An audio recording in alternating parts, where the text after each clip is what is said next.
सहयोग और इस विषय का राष्ट्रीय प्रकटीकरण में आपकी मदद मिलेगी। मित्रों, आज सुप्रीम कोर्ट का एक फैसला आया है। ये जो जाकिया जाफरी उन्होंने केस किया था कि नरेंद्र मोदी जी की गुजरात के राइट में भूमिका पर जांच होनी चाहिए। नरेंद्र मोदी जी 12 साल गुजरात के मुख्यमंत्री रहे और 9 साल से देश के योग्य प्रधानमंत्री हैं,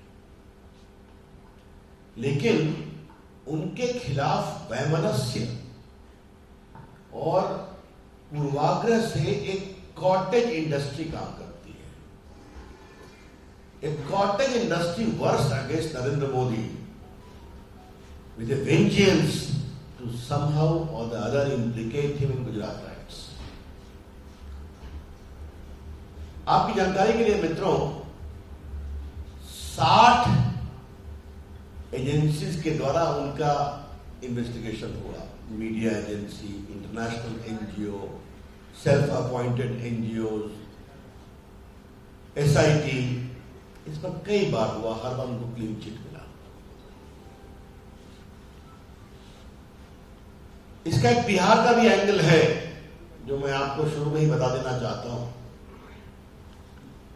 स्वनामधन लालू प्रसाद जी बिहार के मुख्यमंत्री भी थे और मनमोहन जी की सरकार में रेल मंत्री भी बने। और ये पूरी कहानी आपको मालूम है कि कार सेवकों की एक ट्रेन जो जा रही थी अयोध्या से अहमदाबाद, वो जब गोधरा पहुंची तो उसके एक ब्लॉक में अटैक करके आग लगाई गई है। लगभग 50 कार सेवक मारे गए थे और उसके बाद एक दुर्भाग्यपूर्ण राइट हुआ, काफी लोगों को सजा भी मिली। एक अलग विषय। तो लालू प्रसाद जी के निर्देश पर 2005 के बिहार विधानसभा को देखते हुए सुप्रीम कोर्ट के रिटायर्ड जज जस्टिस उमेश बनर्जी की अध्यक्षता में एक कमेटी बनाई गई। और अगर आप पुराने मेरे कमेंट्स को देखेंगे, मैंने उसको बहुत ब्लास्ट किया था। उन्होंने कहा कि ये कार सेवकों के ऊपर कोई बाहर से हमला नहीं हुआ था, अंदर से ही दुर्घटनावश आग लग गई। आप समझ सकते हैं कि इस सीमा तक उस पूरे दंगे को राजनीतिक चश्मे से देखा जा रहा था। सुप्रीम कोर्ट ने 9 सेंसिटिव केसेस की जांच के लिए एक एसआईटी बनाई। याद करिए, इस एसआईटी को जांच कर रहे थे सीबीआई के फॉर्मर डायरेक्टर मिस्टर राघवन। और सुप्रीम कोर्ट ने कहा इस एसआईटी में गुजरात का कोई रिटायर्ड या सर्विंग ऑफिसर नहीं होगा, तो ईमानदार जांच करें। उस एसआईटी ने जांच की। ये जो जाफरी है और इनके पीछे खड़ी है तीस्ता से तलवार, आप जानते हैं, जिनका काम ही है मोदी जी के खिलाफ कैंपेन करते रहना। इन्होंने कहा कि इसमें उस समय के मुख्यमंत्री नरेंद्र मोदी की भूमिका की भी जांच होनी चाहिए। तो सुप्रीम कोर्ट ने निर्देश दिया, उनकी भूमिका की जांच की गई, बाकी सब जांच हुई। और आपको एक बात मैं पटना के पत्रकारों के माध्यम से देश को बताना चाहता हूं कि एसआईटी जी ने उस समय गुजरात के मुख्यमंत्री नरेंद्र मोदी जी को 9 घंटे इंटरोगेट किया, 9 घंटे समन के बाद, और एक भी भाजपा के कार्यकर्ताओं ने विरोध नहीं किया। आज एक कांग्रेस पार्टी के नेता राहुल गांधी का हो रहा है भ्रष्टाचार के मामले में नेशनल हेराल्ड में, तो देश के सारे मुख्यमंत्री जो उनके 1-2 बचे हैं वो काम धाम करके दिल्ली में धरना दे रहे हैं, वहां कुछ नहीं हुआ।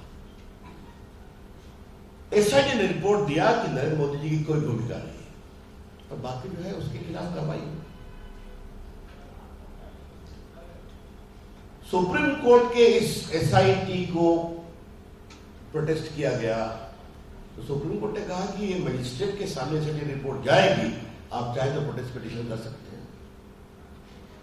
तो ये जाफरी जी और तीस्ता से तलवार और ये सारा जो गैंग है पूरा, लेफ्टिस्ट, लिबरल्स, कांग्रेस सपोर्टेड, इन लोगों ने पूरा वहां पर अपनी गवाही दी।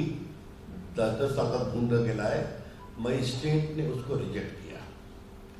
उसके खिलाफ हाई कोर्ट गए, ये लोग हाई कोर्ट ने उसको रिजेक्ट किया। उसके खिलाफ सुप्रीम कोर्ट आए और यहां उनके वकील थे श्रीमान कपिल सिब्बल साहब। 8-10 दिन बहस किए पिछले साल सितंबर-अक्टूबर में। उसका फैसला आज आया है और सुप्रीम कोर्ट ने जो 2-3 बहुत महत्वपूर्ण बातें कही है कि इसमें कोई दम नहीं है, बल्कि मैं चाहूंगा कि सुप्रीम कोर्ट की कुछ टिप्पणी आपके सामने पढ़ूं।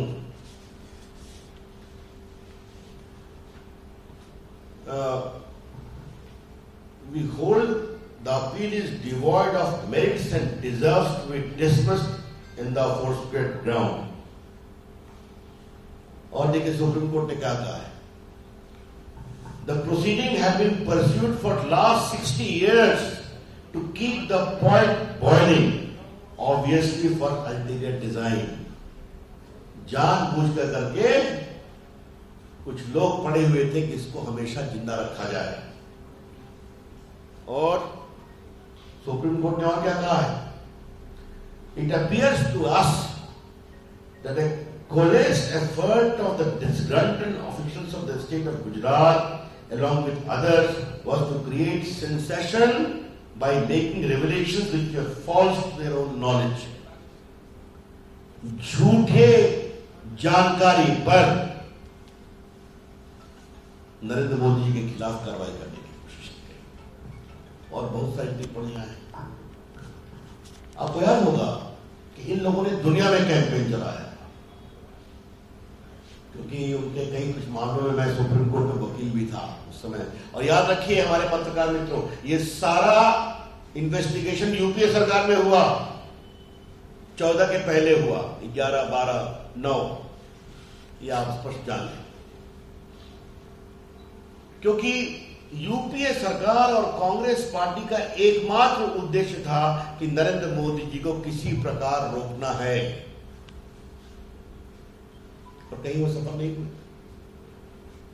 याद करिए, इन लोगों ने कैंपेन किया कि मोदी जी को यूएसए का वीजा नहीं मिलना चाहिए। याद है आपको? एक इलेक्टेड मुख्यमंत्री और बाद में भारत के प्रधानमंत्री के रूप में अमेरिका और भारत के संबंध कितने ऊंचाई पर हैं आप सभी जानते हैं। कि आज हमें बहुत गर्व है कि नरेंद्र मोदी जी की अगुवाई में भारत को दुनिया में एक बहुत विशेष स्थान मिला है। आज हम कांग्रेस पार्टी से पूछना चाहते हैं,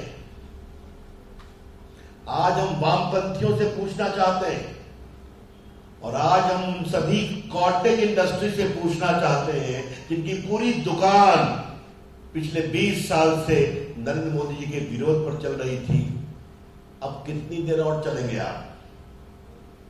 60 इन्वेस्टिगेशन तो हो गया, 12 साल प्रधानमंत्री, 9 साल 12 साल मुख्यमंत्री, 9 साल प्रधानमंत्री।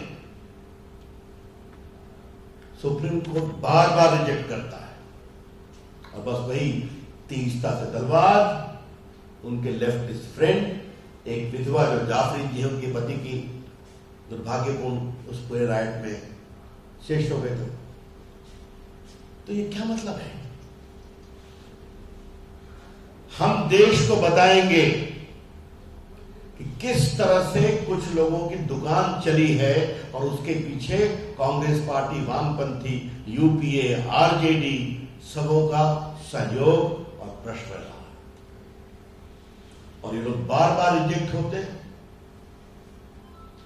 बार बार असफल होते हैं, लेकिन फिर भी प्रयास नहीं छोड़ते हैं। इसलिए कानून तो जो अपना काम कर रहा है करेगा, लेकिन हम लोग का एक विचार हुआ कि देश को इस निर्णय की सच्चाई को बताना जरूरी है कि ये षड्यंत्र जो देश के लोकप्रियतम नेता नरेंद्र मोदी के खिलाफ किया गया, जो 2001-2 से चल रहा था, आज तक चल रहा है, वो अब समाप्त होना चाहिए। और एक बात और ध्यान रखिए आप, वो कोर्ट में भी हारे हैं और वो जनता की अदालत में भी हारे हैं। ये बात मैं बहुत विनम्रता से कहना चाहूंगा, वो कोर्ट में भी हारे हैं और वो जनता की अदालत में भी हारे हैं। गुजरात में मोदी जी हमेशा विजयी रहे, वो 14 जीते, वो 19 जीते, आगे फिर 24 जीतेंगे। उत्तर प्रदेश में भी जीते हम लोग, दोबारा जीते उत्तर प्रदेश में। तो इसीलिए ये सच्चाई देश के सामने आनी चाहिए।